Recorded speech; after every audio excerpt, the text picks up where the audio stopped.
Hello friend, welcome to my YouTube channel. आज का ये वीडियो ये है ह्यूगो ग्रोसियस के राजनीतिक विचार। फर्स्ट हो गया प्राकृतिक कानून के बारे में ह्यूगो ग्रोसियस के विचार। उस समय छोटी छोटी बातों को लेकर राज्यों के मध्य युद्ध छिड़ जाते थे। बिना किसी प्रतिबंध के सब प्रकार के अत्याचार और क्रूरता पूर्ण कार्य करने की दोनों पक्षों को युद्ध में खुली छूट थी। ग्रोसियस ने इस स्थिति का नियंत्रण करने के लिए कुछ अंतर्राष्ट्रीय नियमों का प्रतिपादन किया। तो उस टाइम उसके अनुसार इन नियमों का आधार प्राकृतिक कानून हो सकता है। प्राकृतिक कानून सद्बुद्धि दिया गया आदेश है। सभी राष्ट्र समान प्रकृति रखने वाले नागरिकों से मिलकर बने होते हैं, अतः वे सब प्राकृतिक नियमों के आदेशों का पालन करते हैं। तो ह्यूगो ग्रेशियस ने कहा था कि उस समय पर क्या होता था कि जो छोटी छोटी बातों को लेकर के राज्यों के मध्य युद्ध छिड़ जाता था और बिना किसी प्रतिबंध के सब प्रकार के अत्याचार और क्रूरतापूर्वक कार्य दोनों पक्षों को करने की खुली छूट होती। तो ग्रोशियस ने इस स्थिति पर जो युद्ध की स्थिति या पर नियंत्रण करने के लिए कुछ अंतर्राष्ट्रीय कानूनों का प्रतिपादन किया।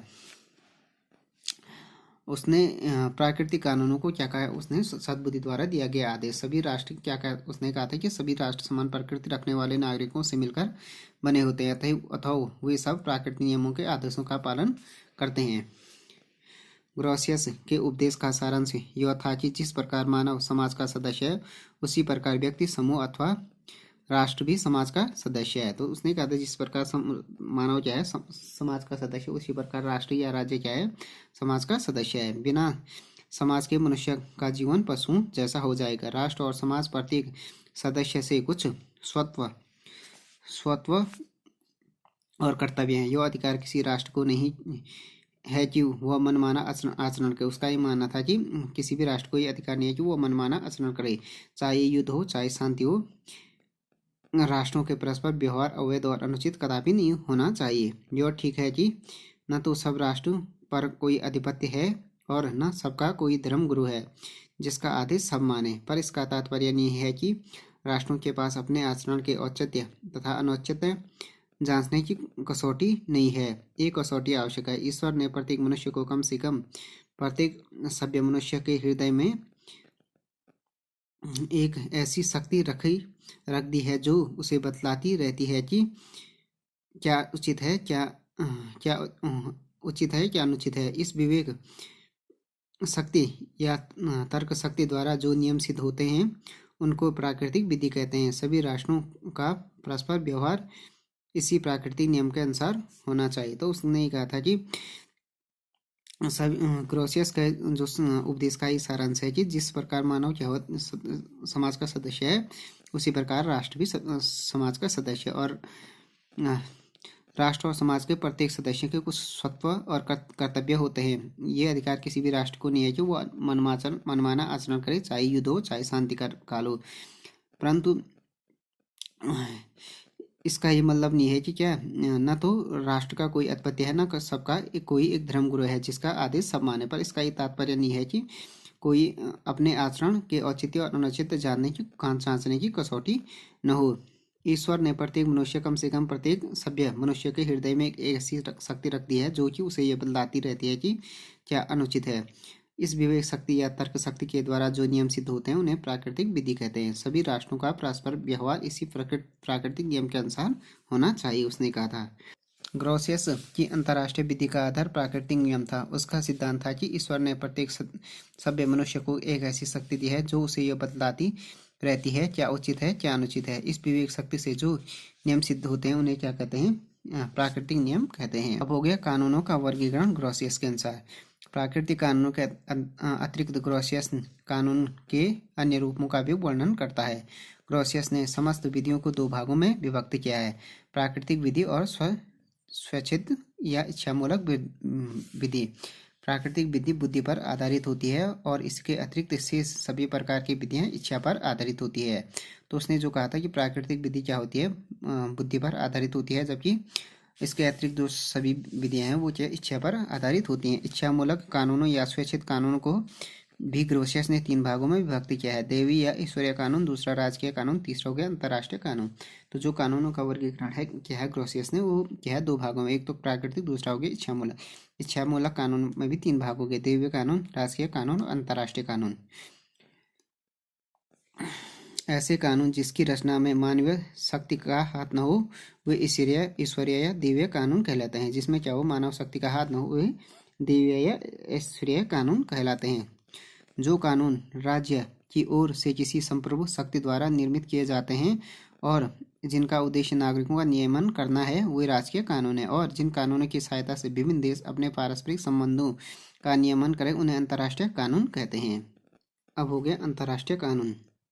ग्रोसियस को अंतर्राष्ट्रीय कानून के जनक के रूप में स्मरण किया जाता है। अपने ग्रंथ the law of war and piece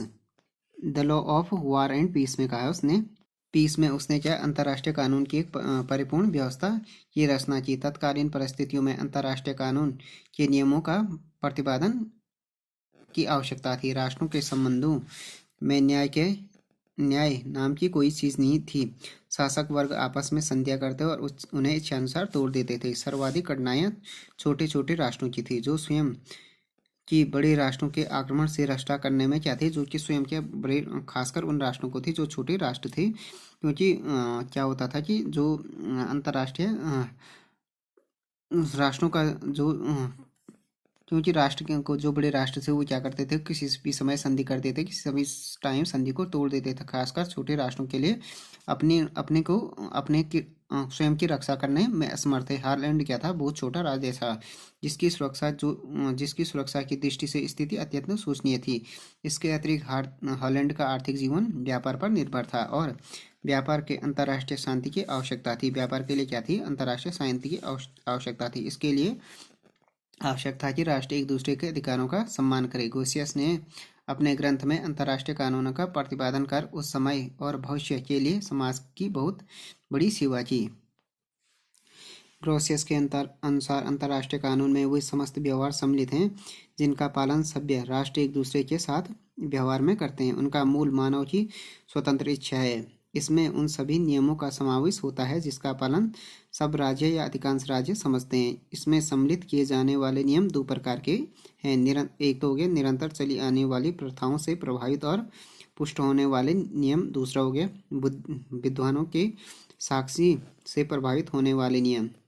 इस प्रकार के नियमों को बनाने का उद्देश्य सब अथवा अधिकांश राष्ट्रों की भलाई या कल्याण की कामना होती है। विभिन्न राज्य एक दूसरे के साथ की गई संधियों और समझौते का पालन अपनी सहमति या रीति रिवाज के आधार पर करते हैं। यह कानून भी यदि सद्बुद्धि के आदेशों के अनुकूल है तो प्राकृतिक कानून का एक अंग बन जाता है। दोनों के बीच विरोध की स्थिति में प्राकृतिक कानून को ही मानना चाहिए। इस प्रकार ग्रोसियस ने प्राकृतिक कानून को एक कसौटी माना है।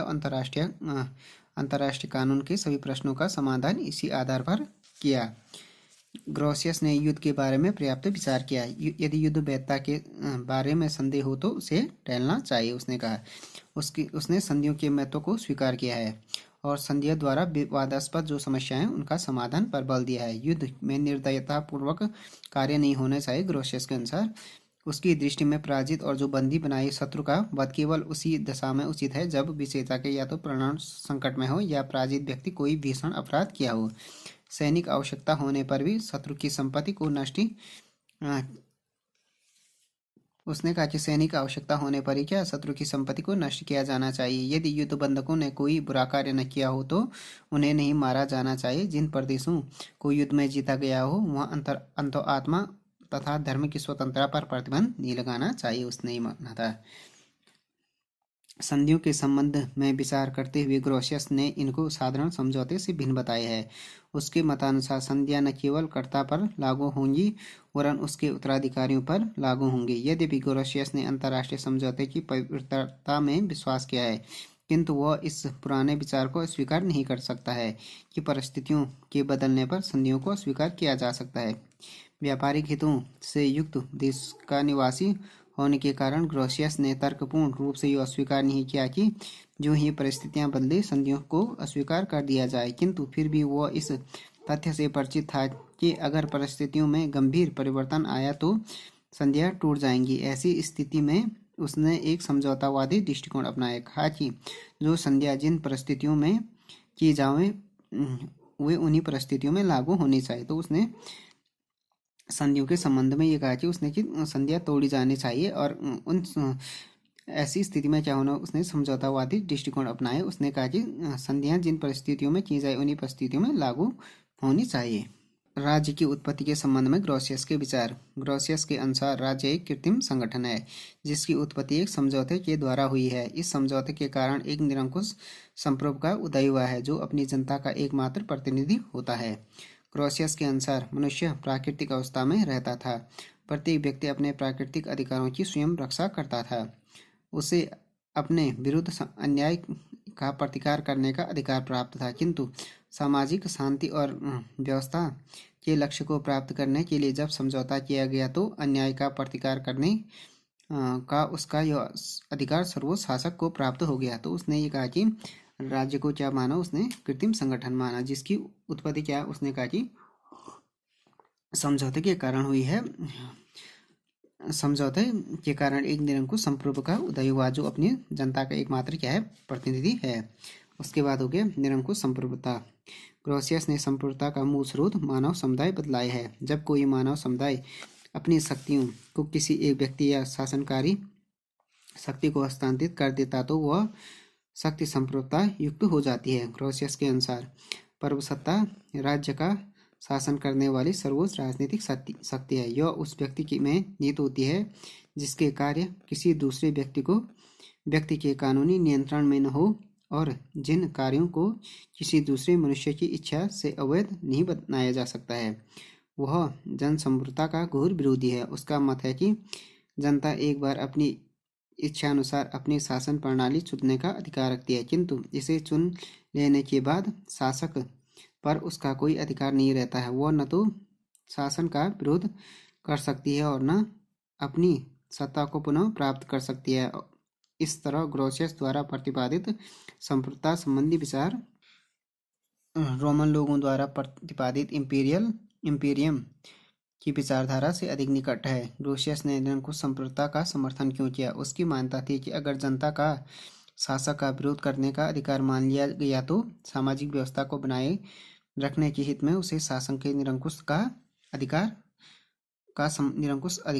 का समर्थन किया। शासक के क्या किया? निरंकुश अधिकार का समर्थन किया।